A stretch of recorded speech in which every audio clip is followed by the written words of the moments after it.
বিসমিল্লাহির রহমানির রহিম। আসসালামু আলাইকুম সম্মানিত ভিউয়ার্স, আপনাদের মনোযোগ আকর্ষণ করছি। তো এই মুহূর্তে আমি উপস্থিত আছি বাংলাদেশ জাতীয়তাবাদী বিএনপির সাবেক সফল স্বরাষ্ট্র প্রতিমন্ত্রী লুৎফুজ্জামান বাবর সাহেবের যে মদন উপজেলায় যে একমাত্র তার বাড়ি, সেই বাড়িতে।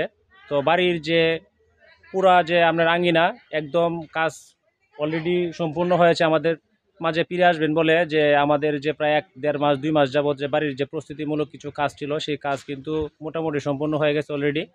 তো আমাদের এখানে যারা দায়িত্বরত আছেন, এর মধ্যে আমাদের যে মুনসু চাচা, উনি একমাত্র এই বাড়ির মধ্যে যে এই প্রায় 2 মাস 2.5 মাস যাবত প্রায় লেগে আছে। তো ওনার মুখ থেকে কিছু কথা শুনবো ইনশাল্লাহ। আসসালামু আলাইকুম। আমি আবুল মুনসুর আকন্দ, সাবেক পৌর বিএনপির সাংগঠনিক সম্পাদক এবং স্বরাষ্ট্র প্রতিমন্ত্রী লুৎফুজ্জামান বাবর সাহেব আমার চাচা হয়।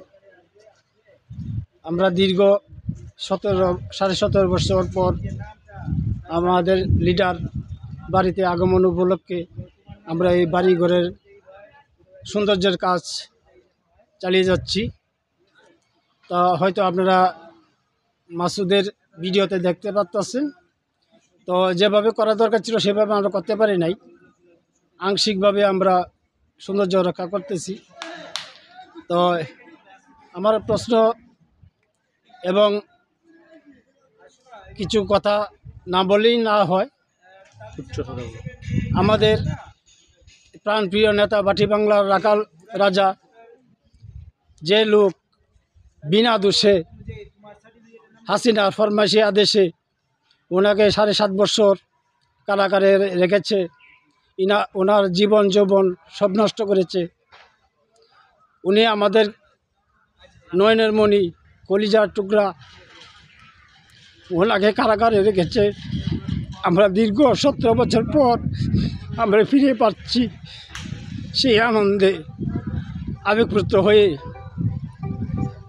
আমরা এই মুহূর্তে বিনা দোষে আমার লিডারকে 17.5 বছর এই কারাগারে রাখার জন্য ওনার জীবন যৌবন সব চলে গেল। আমরা ওনাকে শুধু পেয়েছি এইটুকুই যে আমাদের লিডারকে আমাদের কাছে আবার ফিরে পেয়েছি। প্রায় 99% উনি চলে আসছে, উনি ঢাকা বাসায়। এখন আমরা অপেক্ষা প্রহর গুনতেছি, কিছুদিনের ভিতরেই, প্রায় 2-3 দিনের ভিতরে আমাদের কাছে ফিরে আসবে এই বাটি বাংলার রাখাল রাজা। তো আমি সরকারের কাছে বিনত অনুরোধ করছি, আমার এই চাচার এই 17.5 বছর বিনা দোষে কারাবন্দি রাখার রেখেছে। ওনার জীবন যেমন চলে গেছে, কিন্তু ওনার এই ক্ষতিপূরণ কে দিবে? ওনার জীবন যৌবন এই ক্ষতিপূরণ কে দিবে? তার সন্তান বাপ ছাড়া, ওনার স্ত্রী স্বামী ছাড়া, আমরা লিডার ছাড়া আমরা এই 17.5 বছর মানে রাজনীতি করে গেছি। আমাদের উপরে যে অত্যাচার, অবিচার, জুলুম, নির্যাতন, কেস, মামলা, হামলা, এমনকি আমরা ফসলের জমিতে ফসল করে খাইতে পারি নাই, আমাদের ফসলগুলোও তারা নিয়ে গেছে। তো আমি জোর দাবি জানাচ্ছি এই বর্তমান তত্ত্বাবধায়ক সরকারের কাছে, উপদেষ্টাদের কাছে, অন্তর্বর্তী সরকারের কাছে, যে আমার চাচার এই দীর্ঘ 17.5 বছর কারাগারে থাকার পরে ওনার নির্দোষ প্রমাণিত হয়ে খালাস পেয়েছে। হয়তোবা আপনারা দেখেছেন ঢাকাতে ওনার কারাগারে যখন উনি বার হয়, তখন 4 থেকে 5 লক্ষ লোক, জনগণ উপস্থিত হয়েছে। তা হয়তো আপনারা সারা বাংলাদেশে মানুষ দেখেছেন। আর হয়তো আগামী মঙ্গলবার আমাদের এই মদন উনি আসবে, আসার জন্য আমরা অপেক্ষা করতেছি। হয়তোবা আপনারা সবাই দেখতে পারবেন। না হয় যে আমি এই 17 বছর যাবৎ হয়তো ওই বাড়ি বাদরা থেকে বিএনপির কিছু স্ট্যাটাস আমি প্রতিদিন পোস্ট করতাম। হয়তো একদিন আমি বিএনপি স্ট্যাটাস লিখেছিলাম, হে আওয়ামী লীগ সরকার, ক্ষমতার অপব্যয় করিতেছ। হয়তো ক্ষমতা চিরদিন থাকবে না, একদিন না একদিন সেই ক্ষমতা মানে শেষ হয়ে যাবে। ওই ট্যাক্সের জন্য আমাদের গ্রামের আওয়ামী লীগের কিছু লোক, প্রায় 10-15 জন লোক আমাকে পালার ভিতরে হাতগুলা বেঁধে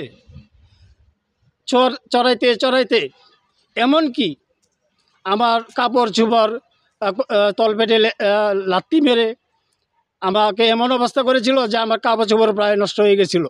আপনি তো মারতেছেন আর বলতেছেন যে এমন কোনো লোক নাই, এমন কোনো নেতা নাই। হ্যাঁ, আমরা বাবরকেও লাতে গোয়া মারি না, যে বাবর আসলেও আমার হাত থেকে ছুটাইতে পারবে না। তা আমরা কেমনে ওই মনসুর ভাইকে আমরা ফিরাবো? তখন কয় আসো, এসে নিয়ে যাও। তখন তারা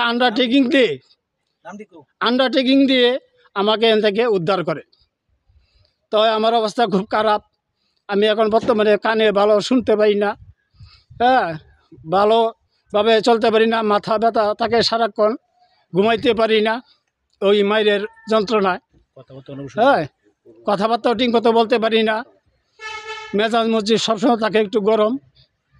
তো এরপরেও আমি মনে করব যে আমার এই নির্যাতন বেশি একটা নয়, কারণ আমার বিএনপির দলের কত বড় বড় লিডার পঙ্গু হয়ে গেছে, গায়েব হয়ে গেছে, গুম হয়ে গেছে, আয়নার ঘরে নির্যাতন ভোগ করেছে। আমি আমার চাচার জন্য এইটুকু মাইর খেয়েছি, কোনো আমার দুঃখ নেই। আমি এরপরেও মহান আল্লাহ তাআলার কাছে শুকরিয়া আদায় করি যে আমাদের প্রাণপ্রিয় নেতা আমাদের কাছে ফিরে আসছে। আমরা সকলের কাছে দোয়া চাই, ডক্টর জামাল বাবা সাহেবের শরীর সুস্থ থাকুক, উনি আমাদের কাছে ফিরে আসুক।